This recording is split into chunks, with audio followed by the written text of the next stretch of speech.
क्योंकि इतना सारा प्रोसेस में वो लोग आना नहीं चाह रहा है। तो इसीलिए मैं बोल दिया साफ साफ असेंबली में, भाई आप गिनती में ही नहीं है, अभी आपसे क्या लेना देना है, आपसे कोई बात ही नहीं करता, हमारे आपका बात भी नहीं लेता, आपका नाम भी नहीं लेता, आप तेलंगाना में है ही नहीं।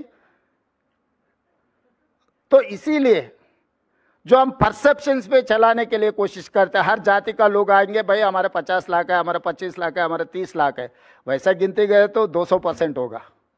इसीलिए आज एक्चुअल डेटा है, ये एक्चुअल डेटा में जिनको जिनको वेलफेयर, डेवलपमेंट, एजुकेशन, ये सब सारे एजुकेशन के बारे में कैसे करना है, क्या करना है, ये सब सारे सोचे हम लोग। इसीलिए हम लोग एजुकेशन एम्प्लॉयमेंट के लिए एक बिल बनाया 42% रिजर्वेशन बढ़ाने के लिए, एंड पॉलिटिकल रिजर्वेशन के लिए 42% हम कैबिनेट बिल बना दे के through governor president of India को अब आगे 3 महीने से हमारा 2 बिल, एजुकेशन एम्प्लॉयमेंट का बिल और पॉलिटिकल बिल भी वहीं राष्ट्रपति जी का ने पेंडिंग है। तो इसीलिए आज हम ये सब सारे पावर पॉइंट प्रेजेंटेशन देने के बाद leader of opposition in Lok Sabha Rahul Gandhi ji से और राज्यसभा लीडर ऑफ अपोजिशन खड़गे जी से हम मदद मांग रहे हैं, क्योंकि तेलंगाना ओबीसी वर्ग को हक देना है तो 42% रिजर्वेशन देना है। रिजर्वेशन देना है तो राष्ट्रपति से हम लोग वो पास करवाना है। इसीलिए लोकसभा, राज्यसभा में तेलंगाना जनता की तरफ आप आवाज़ बनकर हमारे तरफ से आप लोग लड़ना है। आप लोग हमारे तरफ से आवाज़ उठा के अर्जेंटमेंट मोशन देना, अब क्या करना है, कैसे कार्रवाई करना, आप लोग संसद में लड़ो। हम लोग आने वाले दिनों में हमारे मंत्री, हमारे एमपी, एमएलसी, एमएलए, बाकी नेतागण को लेकर आके जंतर मंतर सड़क पे मैं लड़ूंगा, संसद में आप लड़ो। लोगों के लिए तेलंगाना ओबीसी वर्ग के साथ साथ एससी एसटी का भी रिजर्वेशन बढ़ने वाले हैं, क्योंकि अभी गिनती आगे, अभी एससी का रिजर्वेशन इज़ 15%, पॉपुलेशन के हिसाब से उन लोगों को 17.5% अभी रिजर्वेशन मिलने वाले। पहले 6% था एसटीज़ का, अभी 10% हो गया, अभी 0.8% अब बढ़ गए। उनके अभी एसटी का भी रिजर्वेशन बढ़ाने वाले हैं हम लोग, कि हर जाति के लिए कांग्रेस पार्टी काम करने वाले। इसीलिए आप सबका मदद है, क्योंकि this is the road map for the nation. आज सवेरे राहुल भैया ने ये कह रहा था कि तेलंगाना मॉडल किसी को दिक्कत है और कुछ दूसरा नाम। मैं दूसरा नाम ये सुझाव करना चाहता हूँ, this is rare model, rarest of the rare, India first time a rare model. Rare का मतलब मैं बाद में बोलता हूँ, मगर ये रेयर मॉडल है। तो क्योंकि कोई भी नहीं किए दीदी है ना, इसीलिए पता लगता है। ये रेयर मॉडल है, क्योंकि अभी तेलंगाना मॉडल किसी को दिक्कत है तो ये रेयर है, क्योंकि 75 ईयर्स ऑफ डेमोक्रेसी कोई ने नहीं किया, किसी ने नहीं किया। इसीलिए ये रेयर मॉडल को हम अडॉप्ट कर लेंगे, ये रेयर मॉडल लेकर देश में हम आगे जाएंगे। फाइनली ये letter, this is for me life time achievement, this is for me Oscar award, this is for me Nobel prize. Shrimati Sonia Gandhi ji मुझे अप्रिशिएट करते हुए एक खत लिखा है।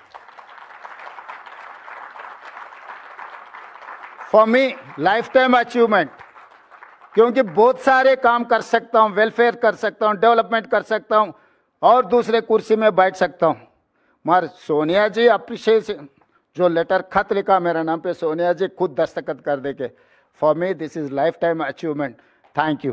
సంసారం చేయలేదట కానీ పిల్లలు కన్నాడట। అంటే నువ్వు నోటిఫికేషన్ ఇవ్వవు, పరీక్ష పెట్టవు, ఉద్యోగం ఎక్కడికి ఇచ్చినావు మరి? ఈ మాట అడిగితే మళ్ళీ ఎవడో ఒకడు మళ్ళీ కాంగ్రెస్ వాడు నాకు బలుపు ఎక్కువ, నాకు నోటి దూలు ఎక్కువ, ఈ అహంకారం ఎక్కువ అని మళ్ళీ మాట్లాడతారు. సరే నాకు ఏదో ఎక్కువ ఉన్నది ఉంటే ఉన్నది కావచ్చు, కానీ నేను అడుగుతున్నా ముఖ్యమంత్రిని, మీరు చదువుకున్న పిల్లలు కాబట్టి చెప్తున్నా, ఆయన కొద్దిగా చదువు నేర్పిరు దయచేసి మీరు పిల్లలు.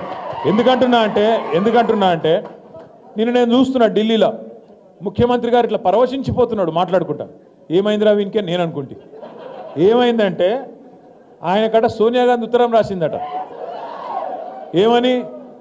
సోనియా గాంధీ గారు నాకు ఉత్తరం రాసిండ్రు, చాలా బాగా చేసినామని రాసిండ్రు, నేను దానికి ఇది నాకు ఆస్కర్ అవార్డు కంటే, నాకు లైఫ్ టైం అచీవ్మెంట్ కంటే, గోల్డ్ మెడల్ కంటే ఇదే నాకు ఎక్కువ అన్నాడు. ఏం రాసిందిరా సోనియా గాంధీ ఈయనకని చెప్పి నేను పరిశాన్ అయినా. ఇంతకు ఏం రాసిందయా అని అందులో ఉంటే ఆ ఉత్తరం ఈయనకేమో పాపం చదువు రాదు, చెప్పేటోడు ఎవడు లేడు పక్కకు. ఆ డిగ్రీ కూడా నాకు తెలిసి దొంగ డిగ్రీ తప్ప నిజాం డిగ్రీ అయితే కాదు. మీరు చూడు, ఆ లెటర్ చూసిరా లేదా మీరు? ఆ లెటర్లో ఏం రాసింది తెలుసా? సోనియమ్మ, నువ్వు పిలిచినావు నన్ను, కానీ నేను రాలేకపోతున్నా, ఏమనుకోకని రాసింది. అంతే, అంత తప్ప ఏం రాయాలి.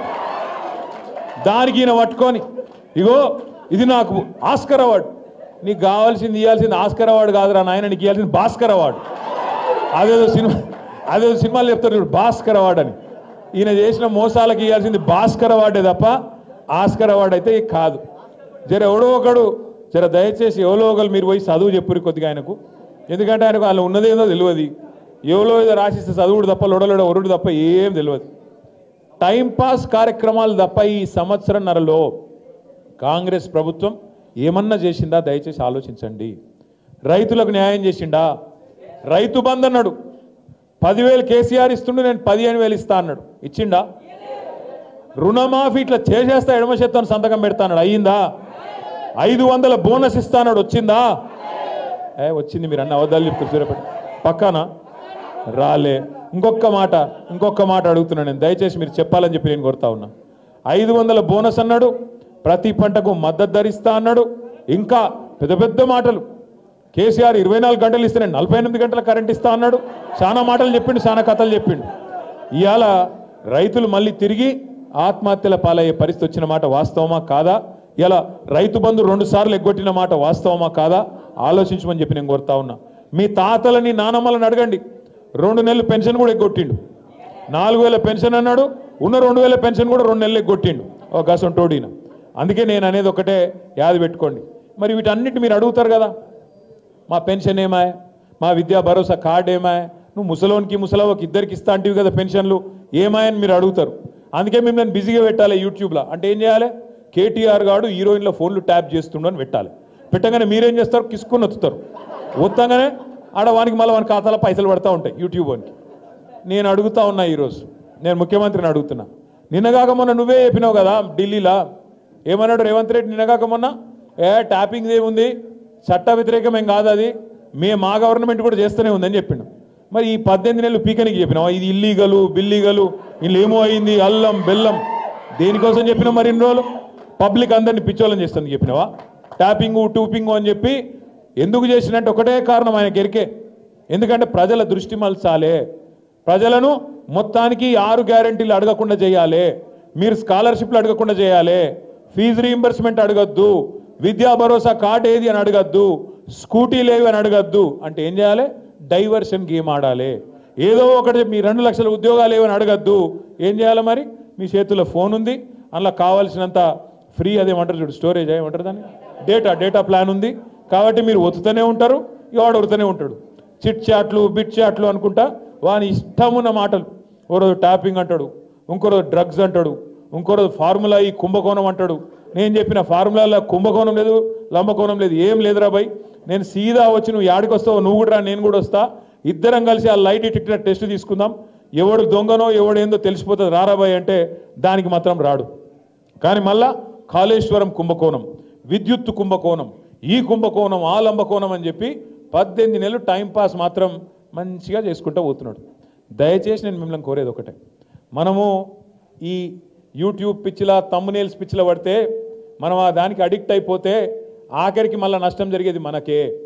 ఈ గవర్నమెంట్ చేసిన మోసాన్ని మనం గ్రహించకపోతే, ఈ గవర్నమెంట్ నిరంతరం చేస్తున్న మోసాన్ని మనం పసిగట్టి 10 మందికి చెప్పకపోతే ఇవాళ అల్టిమేట్గా నష్టపోయేది మాత్రం తెలంగాణలోని రైతులు, తెలంగాణలోని యువత, తెలంగాణలోని మహిళలు.